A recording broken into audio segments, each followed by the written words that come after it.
धन्यवाद मान्यवर, आपने इस महत्वपूर्ण विभाग की, रेलवे विभाग की चर्चा पे मुझे बोलने का अवसर दिया।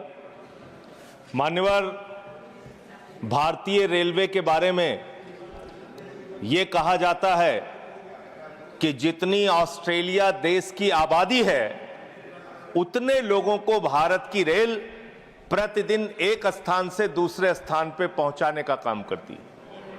इतना बड़ा क्षेत्र है मान्यवर, रेलवे का क्षेत्र। हमारे साथियों ने भी कहा कि इसके लिए पहले अलग से बजट आता था, सबको इंतजार होता था, नई ट्रेनों की घोषणाएं होती थी, क्या क्या रेल के अंदर बदलाव किया जाता था, मंत्री जी बताते थे कितने कर्मचारी रखे जाएंगे, इसकी घोषणाएं होती थी, पूरे देश को इस बात का इंतजार होता था। लेकिन अब आप आम बजट के साथ रेलवे का बजट लेके आते हैं, हालत क्या बना दी। बातें तो बड़ी बड़ी होती है, Vande Bharat train, bullet train, प्रधानमंत्री जी ने कहा था बुलेट ट्रेन चलेगी मुंबई से अहमदाबाद तक। बुलेट ट्रेन चला रहे हैं ये लोग। बुलेट ट्रेन तो छोड़िए, जानवरों की तरह इंसान को रेलवे के अंदर ले जाया जा रहा है, एक जगह से दूसरी जगह तक। शर्म आती है, वो दृश्य देख के शर्म आता है मान्यवर। जब हमने देखा कुंभ के मेले के अंदर ट्रेन के डिब्बों को तोड़ने का दृश्य देखा, एसी डिब्बों को तोड़ तोड़ के लोग अंदर घुस रहे थे, जानवरों की तरह लोग एक जगह से दूसरी जगह तक जा रहे थे। आम इंसान की जिंदगी में सिर्फ मरना लिखा हुआ है।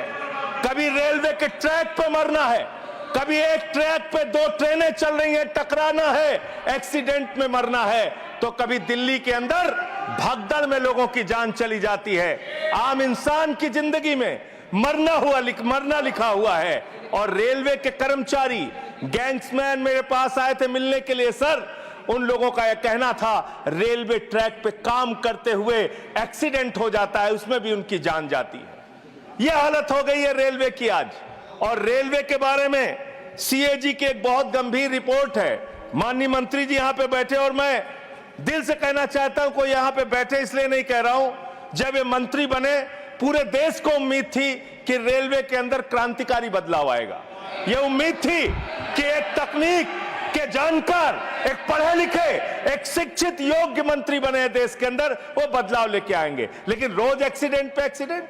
जितना ट्रेन की पटरी पे ट्रेन नहीं चलती, उससे ज्यादा ट्रेन के बाहर, पटरी के बाहर ट्रेनें चल रही हैं। यह अव्यवस्था का आलम है कि यहां भगदड़ से लोगों की मौत हो गई, मंत्री जी को पता तक नहीं था। इसका मतलब इनके कर्मचारी, इनके अधिकारी इनको बताते भी नहीं कि इतना बड़ा हादसा हो गया। इसी दिल्ली में लोगों की मौत हुई। सर, मैं सीएजी की रिपोर्ट एक आई रेलवे के बारे में, उसके बारे में अपनी बात कह के अपनी बात खत्म करूंगा। 2604 करोड़ रुपए, 2604 करोड़ रुपए की गड़बड़ी रेलवे में पकड़ी गई। और इस गड़बड़ी के अंदर 834 करोड़ की गड़बड़ी ऐसी है जिसको मेरे ख्याल से मंत्री जी भी सुनेंगे तो शर्म आएगी।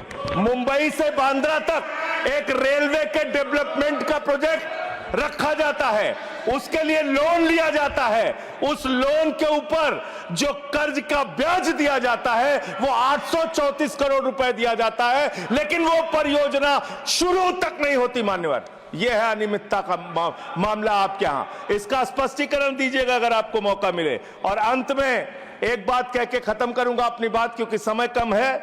मान्यवर, हम लोगों ने एक फिल्म देखी थी बहुत पहले, सारी दुनिया का बोझ हम उठाते हैं, लोग आते हैं, लोग जाते हैं, हम वहीं पे खड़े रह जाते हैं। ये कुलियों के दर्द के बारे में मैं बता रहा हूं।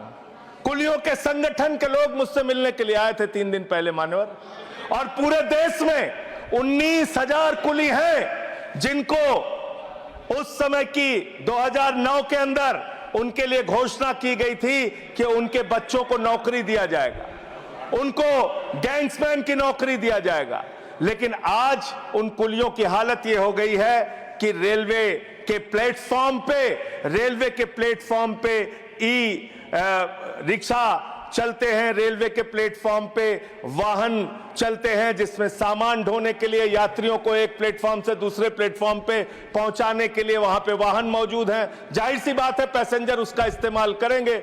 इन कुलियों का दर्द कोई सुनने के लिए तैयार नहीं है। मैं आपके माध्यम से माननीय मंत्री जी से अनुरोध करूंगा कि जो लोग वर्षों से लोगों का बोझ उठा रहे हैं, उनके परिवार की चिंता कीजिए, उनकी गरीबी की चिंता कीजिए और कृपा करके ये 19,000 जो लोग हैं आज बेरोजगारी की कगार पे हैं, उनको कहीं समायोजित करने के लिए या उनके लिए कोई महीने की तनख्वाह की घोषणा, मदद की घोषणा सरकार की ओर से अपनी ओर से कीजिए। और अंत में यही बात कह के अपनी बात को समाप्त करूंगा कि आज पूरे देश को इंतजार है इस बात का कि कब ये दुर्घटनाएं रुकेंगी। पूरे देश को इंतजार है इस बात का कि 3 लाख भर्तियां जो आपने रोक रखी हैं, जिसके कारण आज संवेदनशील जगहों पे एम्प्लॉय नहीं है, कर्मचारी नहीं है, दुर्घटनाएं हो रही हैं, वो कब रुकेंगी। और रेल की पटरियों को ठीक करने का काम जिस पे आप 180 किलोमीटर 160 किलोमीटर की स्पीड की ट्रेनें चला रहे हैं, वो रेलवे की पटरियां कब ठीक होंगी मान्यवर। ये सरकार ही पटरी से उतर गई है इस सरकार के। और अभी ये नासिर भाई काफी दुखी थे, कह रहे थे रेल मंत्री बन जाते हैं मोदी जी। अरे मोदी जी विदेश मंत्री बन जाते हैं, शिक्षा मंत्री बन जाते हैं, सांस्कृतिक मंत्री बन जाते हैं, विज्ञान मंत्री बन जाते हैं। मोदी जी के अंदर बहुत कला है, खेल मंत्री बन जाते हैं। सारा मंत्रालय अकेले मोदी जी चला रहे हैं, इसलिए इस पे नाराज नहीं होना चाहिए। धन्यवाद। शांत शांत शांत शांत शांत। Honorable members, requests have been received from members to adjourn the discussion today due to Holi festival. Accordingly, considering the request of members, the further discussion and reply of the minister will continue on Monday. The House stands adjourned to meet at 11 a.m. on Monday, the 17th March 2025.